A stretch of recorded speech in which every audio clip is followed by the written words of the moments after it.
दिया रे, दिल उनका नहीं दुखाना। माँ बाप से बढ़कर जग में कोई दूजा नहीं खजाना, जिसने तुझे जन्म दिया रे, दिल उनका नहीं दुखाना।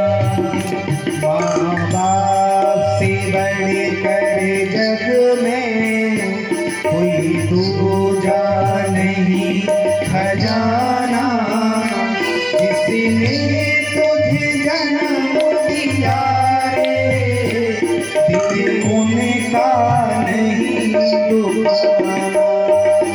माँ बाप से बढ़कर जग में नहीं दूजा नहीं खजाना, जिसने तुझे जन्म दिया है, दिल उनका नहीं दुखाना।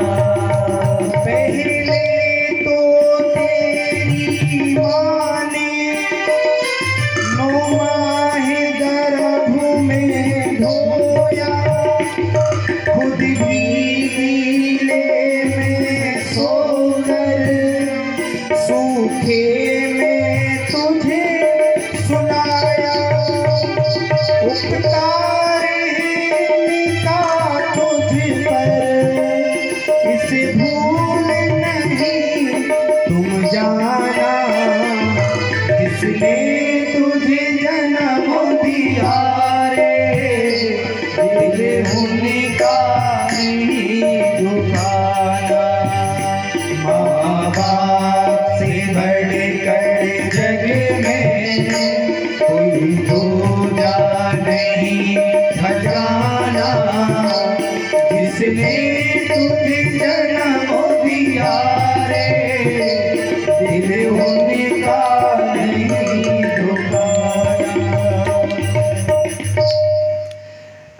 माँ हमेशा अपने बच्चे के लिए मांगती है।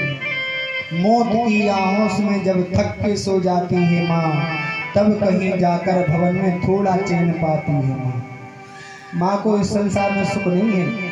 किसी ने किसी माँ से कहा, माँ तुम्हारा अपना कौन सा मकान है? उस माँ ने रोते हुए कहा, बेटा मेरा अपना कोई मकान नहीं है, क्योंकि बचपन में मैं अपने पिता के मकान में रहा करती थी, युवावस्था में मैं अपने पति के मकान में रहती थी, अब वृद्धावस्था में मैं अपने पुत्र के मकान में रहती हूँ, मेरा अपना कोई मकान नहीं है।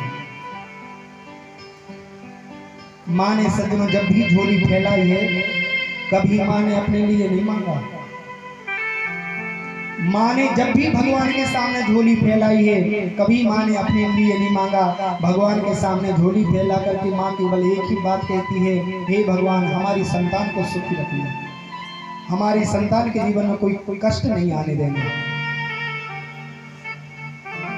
हमसे कई लोग कहते हैं, महाराज जी हम ऐसे कौन से देवता की पूजा करें जिससे हम जीवन में सुखी रहने लगे। हमने कहा, भैया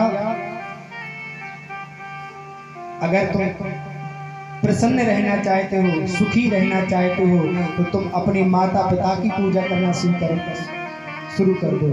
तुम अपने माता पिता की सेवा करना शुरू कर दो, क्योंकि यदि तुमने अपने माता पिता की सेवा करी तो सारे देवता तुम पर प्रसन्न रहेंगे। और तुम्हारे माता पिता यदि तुम्हारे घर पर दुखी हैं, घर का जल शंकर मरता प्यासा, बाहर करे जलधारा, ऐसा पुत्र नरक का वासी महाकृष्ण हत्यारा। सज्जनों अगर आपके माता पिता घर में भूखे प्यासे बैठे हैं और आप कहीं भी तीर्थ में चले जाओ, ज्योतिर्लिंग के दर्शन करे आओ, महाकाल में जाकर 1000 कसेड़ी जल शंकर जी को ऊपर चढ़ा दो, पर इससे कोई फायदा होने वाला नहीं है।